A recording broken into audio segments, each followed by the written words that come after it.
MedCram.com. Welcome to another MedCram COVID-19 update. This is for March 6, 2020. Total confirmed cases now over 100,000. And other than mainland China, South Korea has the most confirmed infections. And this is because it's well known that they're doing aggressive testing. There's an article in the Business Insider that goes over that. It says South Korea has tested 140,000 people. Now, if you think about that, they've tested more people inside their country than we have confirmed cases in the world.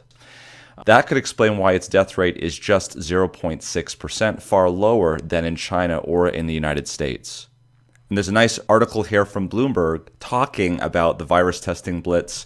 What's interesting about this testing in South Korea is that these test kits that they're using are a little bit different than the ones that we have, and their sensitivity rates are well over 95%, according to the director of the Korean Society for Laboratory Medicine. And so what does that mean? Again, South Korea has tested more than 140,000 people for the new coronavirus and has confirmed more than 6,000 cases. And that is a fatality rate at around 0.6%.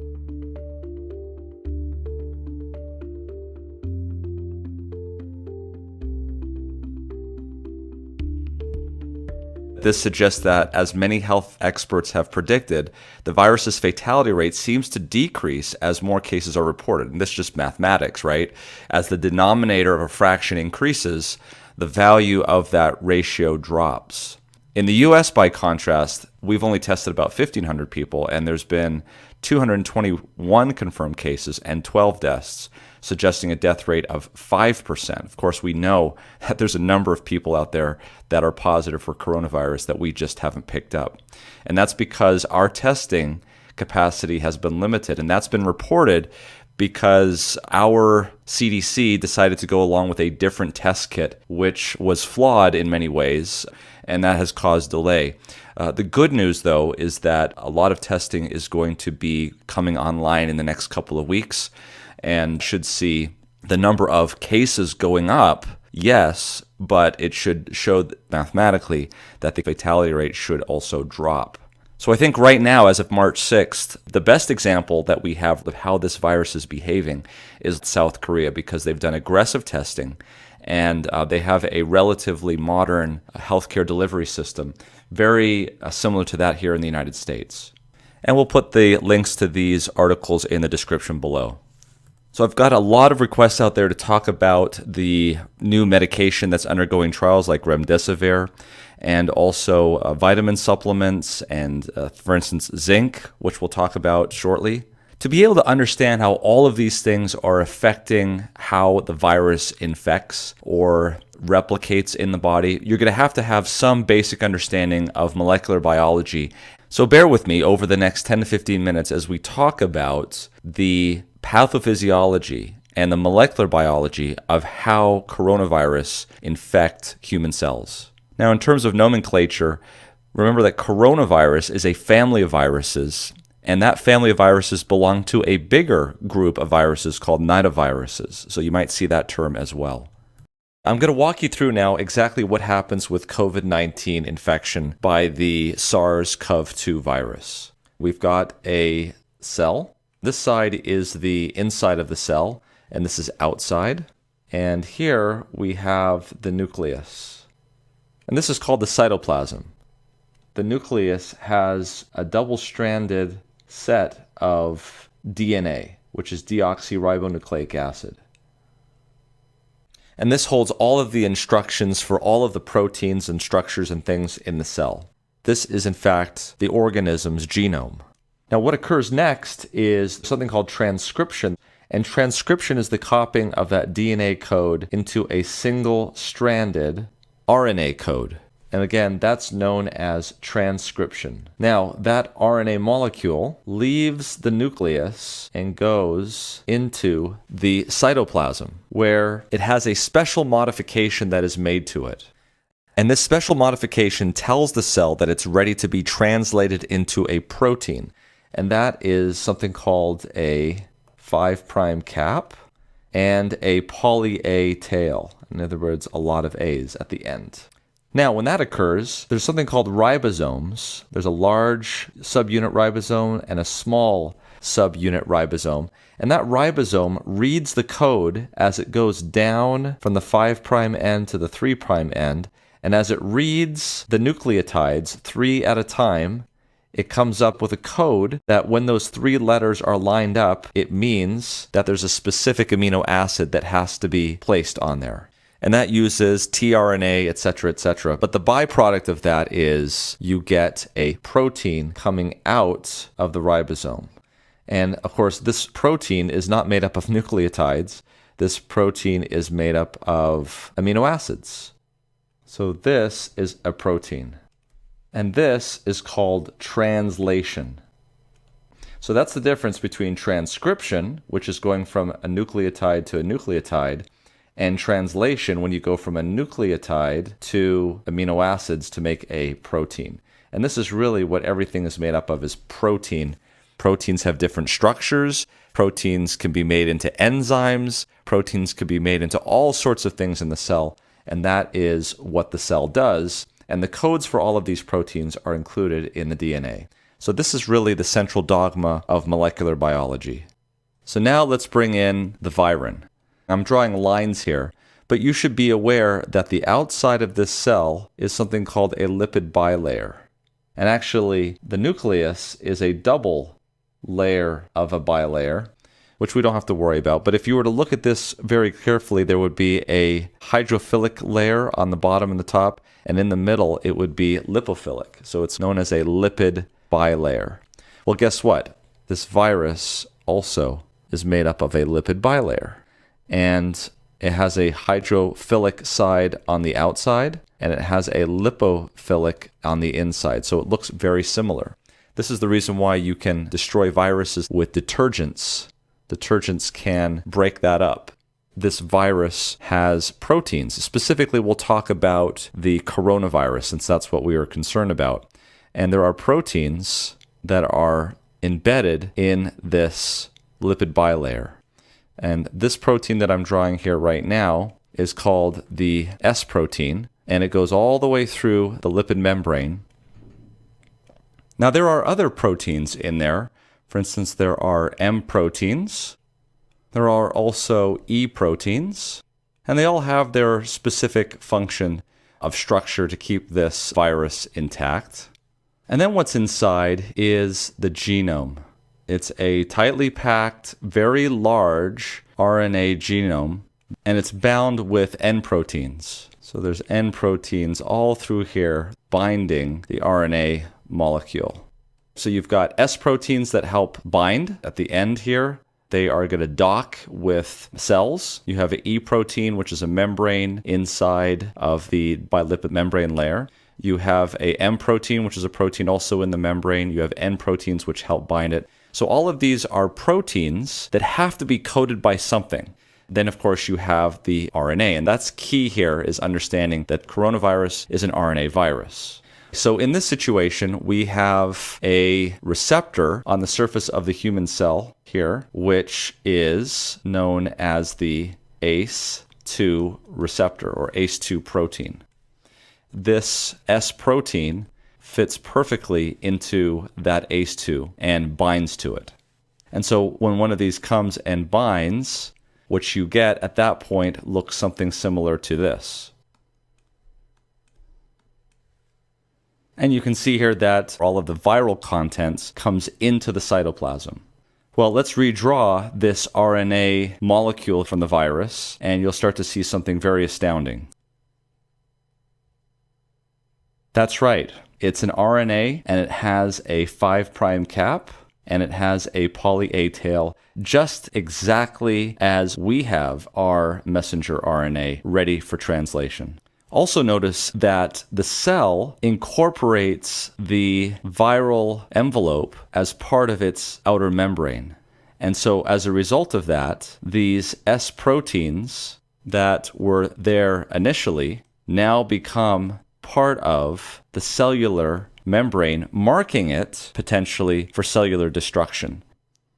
Meanwhile, our ribosomes jump right on. to this viral genome and start to march down the RNA. Now, this is what's known as a positive sense RNA. And what does that mean? It means that when the ribosomes come on to this RNA and they start to go from the 5' down to the 3' end, it's going to make a protein. And the protein that it makes is something called a RNA-dependent RNA polymerase. And so here it starts to make this protein.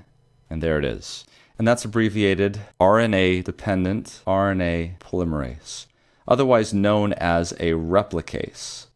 And what this means is that this protein that is coded for by this mRNA will now take this positive stranded RNA, it's only one strand, and it will now march from the other end, because it reads from the 3' end, and it will start to march in this direction, going along the RNA, and make another RNA that is complementary to the previous one. Here, this will be the 5' end.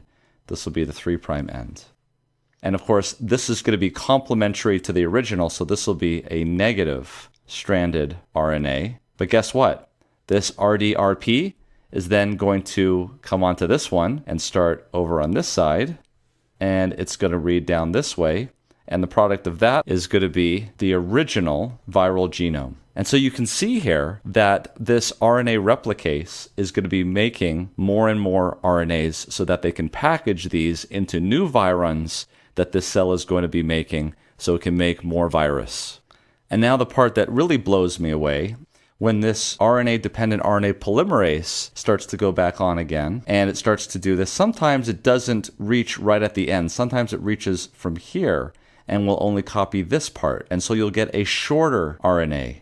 Or it'll come from this side here and it'll get a shorter RNA. Well, when you get these shorter RNAs, these are known as subgenomic RNAs, or sgRNAs. And some of them are positive, and of course, some of them are going to be negative because they're complementary. And this viral RNA-dependent RNA polymerase will just make more sgRNAs or negative sgRNAs. Well, guess what? These smaller ones also code for the smaller proteins on the virus. And so all of these RNAs can be seen and read by ribosomes that the host is donating to the cause. See, it hijacks your cell. And so these smaller proteins can be, for instance, M proteins, which the virus needs to be made for it.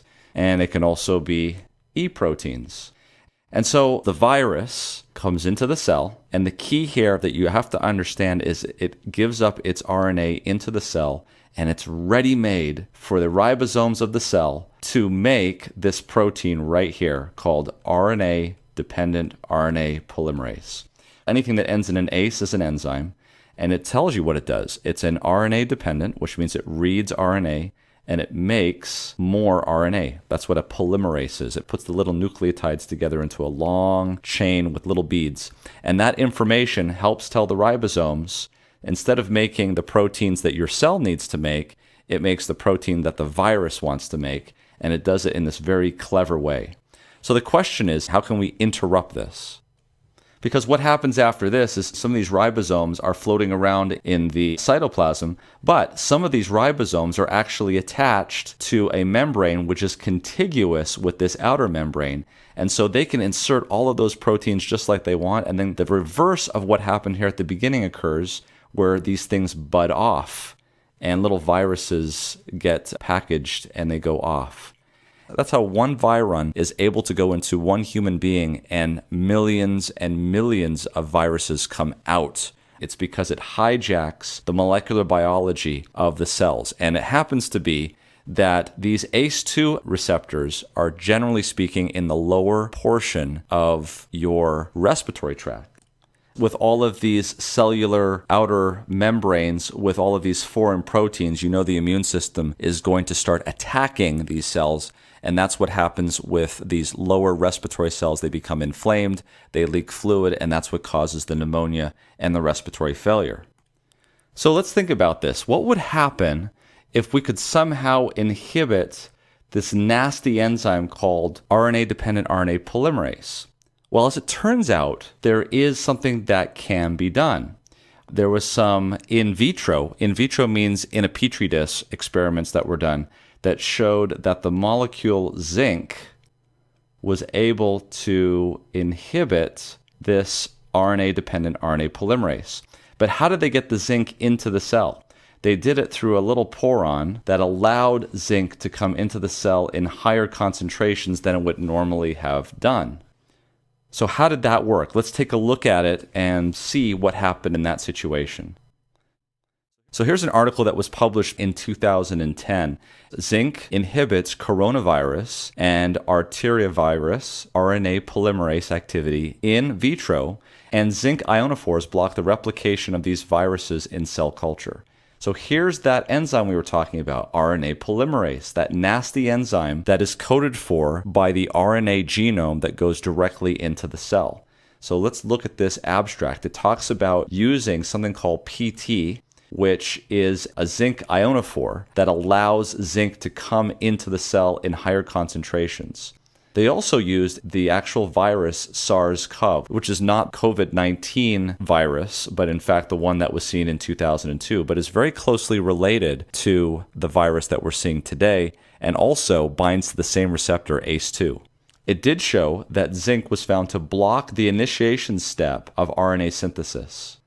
They found for the SARS-CoV that RDRP elongation, that's the RNA-dependent RNA polymerase elongation, was inhibited and template binding was reduced.